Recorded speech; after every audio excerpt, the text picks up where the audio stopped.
Hello friends, तो आइए biology के कुछ इंपॉर्टेंट क्वेश्चन करते हैं। फर्स्ट क्वेश्चन है, टेपिटम की कोशिकाओं में अक्सर कौन सी विशेषता पाई जाती है? टेपिटम की कोशिकाओं में अक्सर कौन सी विशेषता पाई जाती है? बहुगुणसूत्रीता पाई जाती है। टेपिटम की कोशिकाओं में अक्सर बहुगुणसूत्रीता पाई जाती है। ओबीस बॉडीज का संबंध किस परत से है? टेपिटम से है। किससे है? टेपिटम से। परागकणों की बाहरी भित्ति में जर्मपोर किस लिए महत्वपूर्ण है? परागकणों की बाहरी भित्ति में जर्मपोर किस लिए महत्वपूर्ण है? परागनलिका के निकलने के लिए जर्मपोर महत्वपूर्ण है। सूर्यमुखी में परागण मुख्यतः किसके द्वारा होता है? सूर्यमुखी में परागण मुख्यतः किसके द्वारा होता है? कीट के द्वारा होता है। किसके द्वारा होता है? कीट के द्वारा। मक्का में परागण का प्रमुख माध्यम क्या है? वायु। मक्का में परागण का प्रमुख माध्यम वायु है। जोस्टेरा में परागण किस माध्यम से होता है? जोस्टेरा में परागण जल के माध्यम से होता है। किसके माध्यम से होता है? जल के माध्यम से। जोस्टेरा का परागण किस प्रकार का हाइड्रोफिली है? हाइपोहाइड्रोफिली है। जोस्टेरा का परागण हाइपोहाइड्रोफिली है। ब्लिस्नेरिया में मादा पुष्प कहाँ पहुँचता है? जल की सतह पर। ब्लिस्नेरिया में मादा पुष्प जल की सतह पर पहुँचता है। एक्सोगामी का मुख्य लाभ क्या है? अधिक आनुवांशिक विविधता। एक्सोगामी का मुख्य लाभ अधिक आनुवांशिक विविधता है। जेटिनोगामी आनुवांशिक रूप से किसके समान होती है? ऑटोगामी के। जेटिनोगामी आनुवांशिक रूप से ऑटोगामी के समान होती है।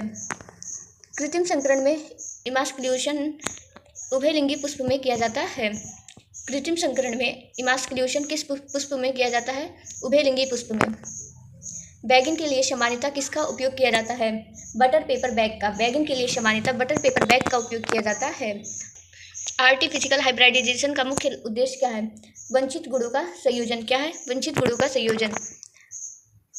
हिलोबियल एंडोस्पर्म सामान्यतः किन पौधों में पाया जाता है? एक बीज पत्रियों में। किसमें पाया जाता है? एक बीज पत्रियों में पाया जाता है। एंडोस्पर्म डेवलपमेंट का सबसे सामान्य प्रकार कौन सा है? न्यूक्लियर है। एंडोस्पर्म डेवलपमेंट का सबसे सामान्य प्रकार न्यूक्लियस है। कोकोनट वाटर किस प्रकार का एंडोस्पर्म है? फ्री न्यूक्लियर एंडोस्पर्म है। Coconut water free nuclear endosperm है। ऑर्चिड बीजों की विशेषता क्या है? ऑर्चिड बीजों की विशेषता क्या है? इसमें एंडोस्पर्म नहीं होता। ऑर्चिड बीजों की विशेषता क्या है? इसमें एंडोस्पर्म नहीं होता है। बीबीपारी किस पौधे में पाई जाती है? राइजोपोरा में। बीबीपारी राइजोपोरा में पाई जाती है। बीबीपारी का अर्थ क्या है? बीज का माता पौधे पर ही अंकुरित होना। बीबीपारी का अर्थ क्या है? बीज का माता पौधे पर ही अंकुरित होना। पेरिकार्प की कौन सी परत सबसे बाहरी होती है? एपिकार्प। पेरिकार्प की कौन सी परत सबसे बाहरी होती है? एपिकार्प। आम के फल का खाने योग्य भाग मुख्यतः क्या है? मेसोकार्प है। क्या है? मेसोकार्प। आम के फल का खाने योग्य भाग मुख्यतः मेसोकार्प है। नारियल का कठोर भाग किस परत से बनता है? इंडोकार्प से। नारियल का कठोर भाग इंडोकार्प से बनता है। फॉल्स फ्रूट का उदाहरण कौन सा है? फॉल्स फ्रूट का उदाहरण कौन सा है? एप्पल है। क्या है? एप्पल। एप्पल में खाने योग्य भाग मुख्यतः किससे बनता है? थैलेमस से बनता है। किससे बनता है? थैलेमस से।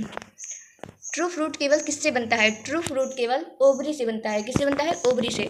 ट्रू फ्रूट केवल ओवरी से बनता है।